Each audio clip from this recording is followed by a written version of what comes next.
y'all. So I just wanted to come talk to y'all real quick while I had a second to myself, and just talk to you about something I was talking to a good friend about the other day. We were talking about co-parenting, and she was like, y'all really seem to have it down. What's the secret? How do I get to where y'all are when it comes to co-parenting?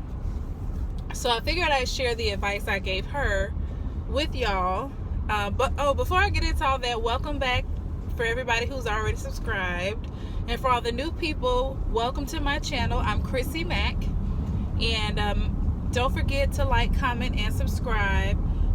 For all of my subscribers, if you want to get updates on when I upload videos, there is a bell next to the subscribe button. If you hit that, you will get a notification of when I upload a video. You'll be the first to see it, first to comment, and give me your feedback.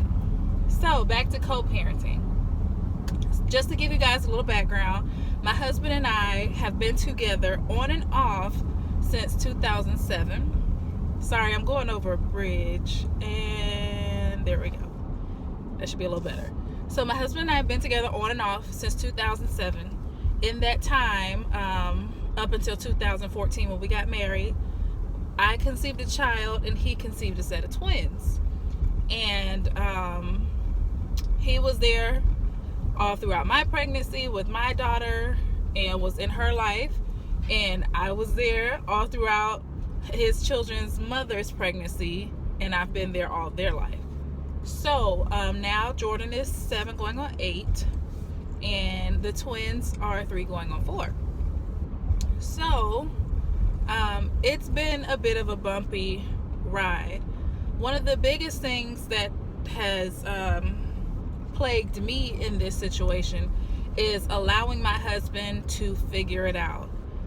My child is quite a few years older than the girls, so I've gone through a lot of the learning the boundaries and the respect and the expectations and the financial aspect. I went through all that already. So a lot of times I want to be quick to be like, hey, you can or can't do this. You can or can't expect that. You should or should not be understanding of this. But I'm always mindful of the fact that I was allowed to go through it, and that was a big part of being a good parent. Having to deal with someone who had a different set of views than I did on what it took to raise our child. And because I went through that, like I said, I think it made me a better parent. And I can't take that away from my husband. He has to go through that and experience it. People can tell you anything, but every situation is still different. So my experience with my child's father may not be his experience with his children's mother. So that's one of the big things I like to tell people is allow them to go through it. They're going to make mistakes. They're going to do things better than you did. There's a lot that goes into that, and you can't hinder them from that experience. So let them go through it. It's going to be difficult. Don't go into it expecting a smooth transition. It's going to be hard. It's going to be hard for a while, but it's a learning process. So it's not going to be hard forever. So that's the first thing. The second thing is feeling left out. How do you deal with feeling left out?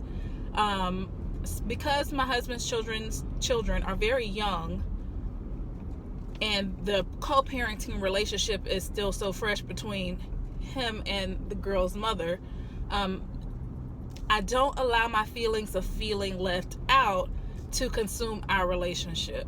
And I'll tell you why.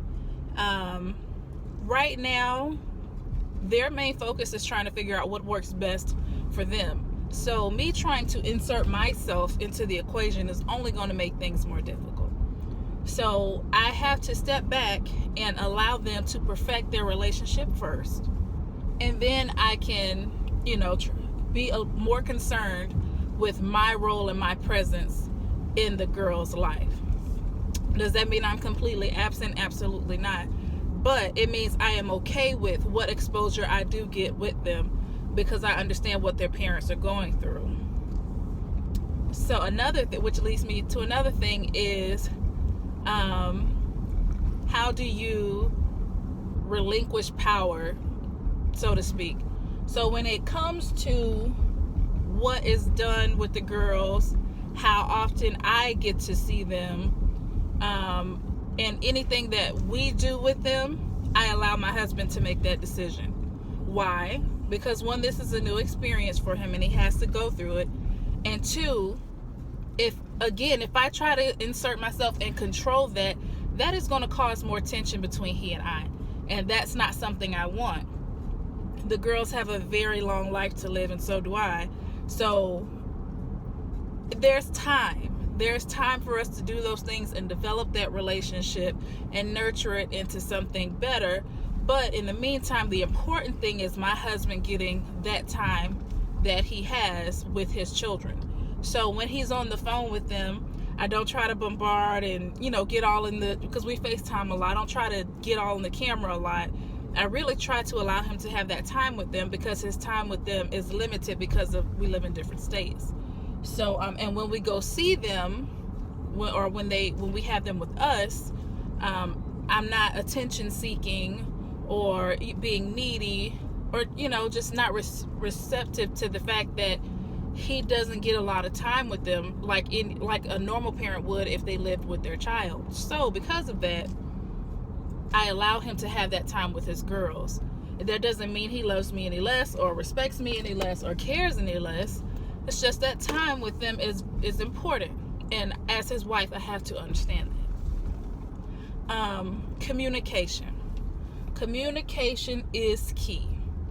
When I have a feeling about something, an opinion, an issue with anything that goes on with the children, it's very important that I communicate that to my husband in a respectful and considerate way.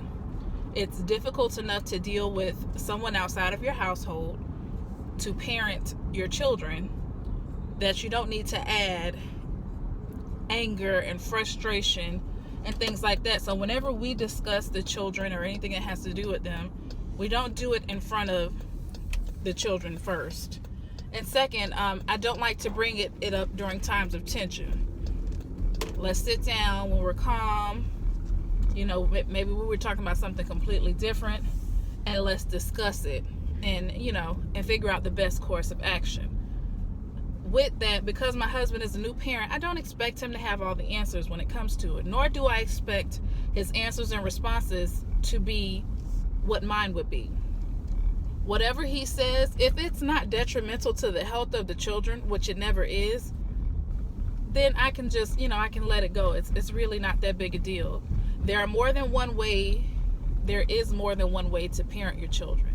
So his method or technique or choices aren't always going to align with mine. Most of the time they do, thankfully, but when they don't, like I said, if it's not a big deal, don't make it a big deal. So,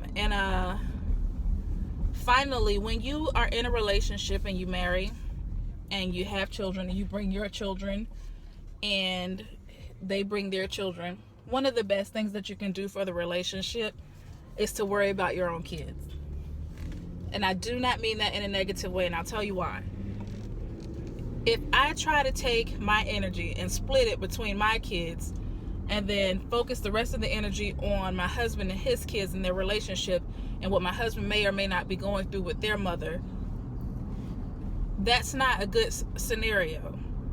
I focus on the children that I have, and when it comes to our girls, all I'm there to do is to provide love, period. Whenever or however that comes about. So if there is something my husband disagrees with what their mom does, or he something does, whatever it is, I allow him to handle that because that is his situation. The only job I have in regards to his children is to love them, protect them, and feed them, and nurture our relationship when I'm given that opportunity. Now, once they get on the same wavelength with parenting, not that they're not on the same wavelength, but it takes time. And like I said, the girls are 3, so they're still learning. Hell, my child is going on 8 and we're still learning. So when it comes to, I just lost my train of thought. Oh yeah, we'll have time to get it together. I think that's what I was saying. I lost my train of thought, but whatever I was saying, just go with that. And the last thing that you have to do when you have a child and you have a spouse. Be respectful of the spouse.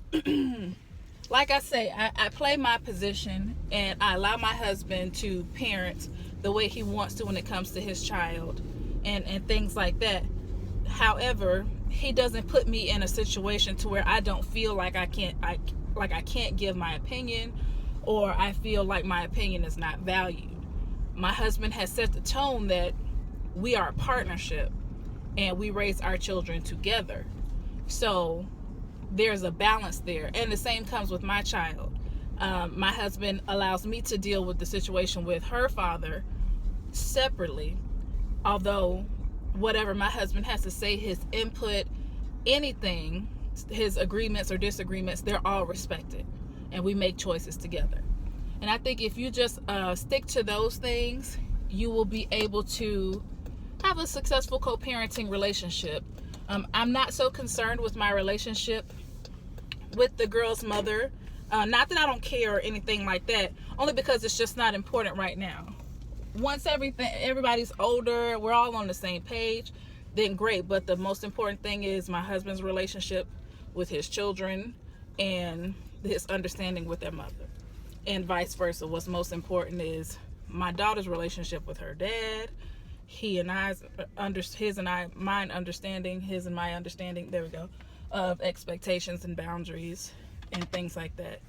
So yeah, if you have any questions or comments or disagreements or agreements or anything, leave it down below. Let me know what you think. And that's it for today for the Crissy chat. I'll catch y'all in the next video. Don't forget to like, comment, and subscribe, and I'll talk to y'all later.